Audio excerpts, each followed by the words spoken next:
guys have played everywhere. Now we see Sabbath headlining, we see Judas Priest, and we see Maiden. 2 years, 3 years, or 4 years down the line, when these bands stop headlining the festivals, whom do you see as the worthy candidates of starting to headline the festivals like Wacken or Hellfest? I hope so. I mean, we have some amazing history. We have a catalog. We have an amazing amount of fans and stuff. Of course, with the departure of Max and then Igor, it was that kind of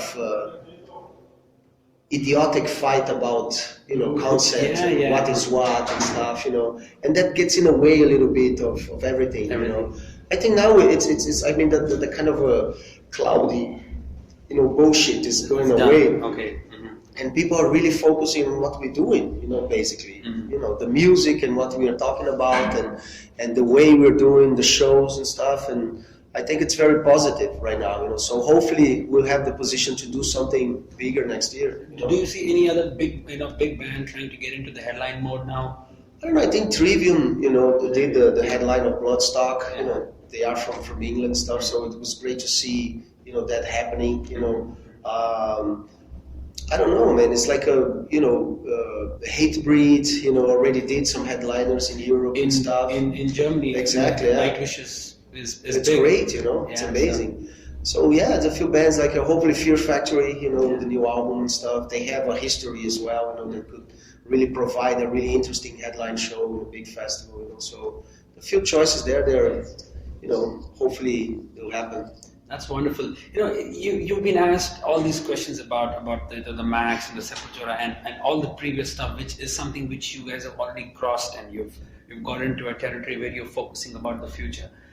How annoying would that be for a musician like Andreas Kisser to keep hearing such questions about Sepultura reunion or working with Max and stuff like that? I mean, I think that's gonna go forever. It's just. Unfortunately, people are really they're stuck in a date, in a year, in a era of their life. They didn't develop something of their own. They're kind of they didn't move on. It seems like they didn't grow up of a bad situation. We had to rebuild Sepultura from scratch, because when Max left, he took the management, he took, the label, he took basically, Ross and Andy Wallace, he took everything that we built. It took 10 years to build, that, Max took it for him, and it was very difficult for us, of course, to lose the lead singer, a charismatic guy, singer, and Max was really, he's really one of a kind of a lead singer, So it was very difficult on that respect, but the most difficult part was really to rebuild the whole structure, the confidence from the label and the fans, the campaign that the Cavalera did was really trying to separate, the axis of evil. You either are with me or with them. Something very stupid, in the end. I mean, this is not a political party, this is music, If you choose to follow a different path, so be it, just go for it. Don't keep looking back and, talk shit, That's right. Which he still does, but, I mean, that's his problem. I mean, that's something that he has to deal with it, but, we're very focused on what we're doing right now, and this kind of stuff is always going to come up, because people don't let it really rest. But it's fine. I mean, we take it as a normal thing, Many bands pass through this kind of stuff, but you don't hear like, I don't know, Van Halen came back, with David Roth, which was something that the fans...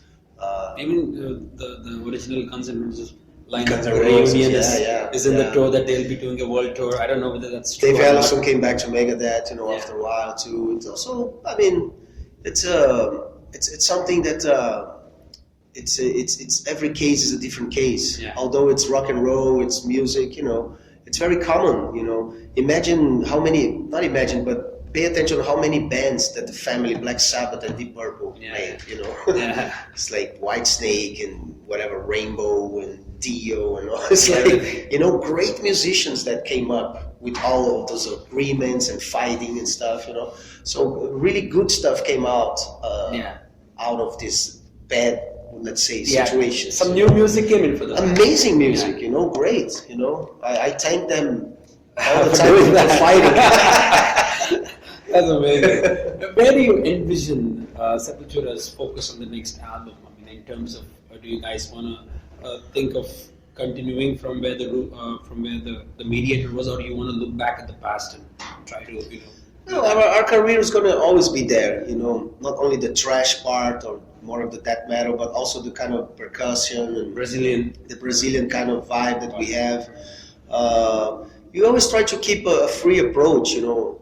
Of course, when we start something new, we have a kind of a concept, you know. Not necessarily the album is going to be a conceptual album, but you have a name, you know, you have a song title and stuff.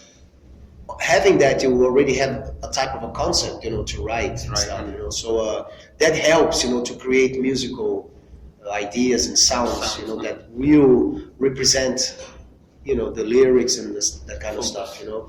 So we have so many different possibilities, which is great, you know. And we're gonna enjoy. I mean, I think the most important of everything is really enjoy what we do, you know. And if we do that, the rest is just a consequence. Is Andreas happy with Black Sabbath going on the final tour without Bill Ward? Yes and no. I saw Sabbath in São Paulo last year, 2 years ago, when they did the world tour, and it was amazing, you know. But of course, Bill Ward is missed, you know, especially on the album. With all the respect, you know, with the Rage Against the Machine drummer. He's an amazing musician. But Bill Ward is the drummer for Black Sabbath, you know. Even with Vinny Appice, it would be interesting, you know, to see, because they have that power, that heaviness, which only Bill Ward really created that, you know. Right. You listen Born Again, for instance, that album with Ian Gillan, you know, you feel that drumming, it's almost half of the heaviness of everything there, you know. It's really dark and stuff, and Bill Ward had that kind of ability to bring darkness and heaviness to his playing, you know, naturally.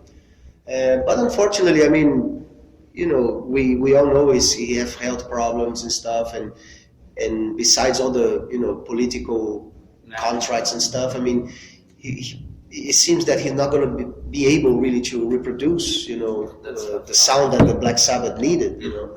But live, you know, the drummer is great, you know. It's a young guy as well, you know. Like we have a young guy on drums, like Slipknot have a really young guy on drums, you know, and really reproduce the best of what the music needs, you know, really energy and really great musicians.